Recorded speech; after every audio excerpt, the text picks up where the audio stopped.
প্রথম আমি বিয়া করলাম জেলা ফরিদপুর, সে বউ আমার বলে কাকা ঢাকা কত দূর। তারপরে তে বিয়া করলাম জেলা বরিশালে, সে বউ আমার কান ধরিয়া চর মারে দুই গালে।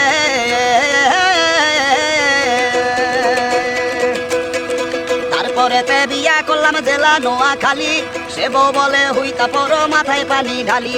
তারপরে তে বিয়া করলাম আবার মহাখালী, সে বউ আমার ভাল লাগে না ভালো লাগে শালি। তারপরে তে বিয়া করলাম বাড়ি হইল ঢাকা, সে বউ আমার ভাল লাগে না ভালো লাগে টাকা। তারপরে তে বিয়া করলাম জেলা ঝিনাইদহে, সে বউ আমার খাট ছাড়িয়া নিচে শুইতে কহে। তারপরে তে হইল আমার যশোর জেলার বউ, সে বউ বলে বুইরা তুমি বারান্দাতে শো। তারপরে তে বিয়া করলাম জেলা কুষ্টিয়ায়, ঘুমের ঘুরে সে বউ আমার সিমটি মারে গায়।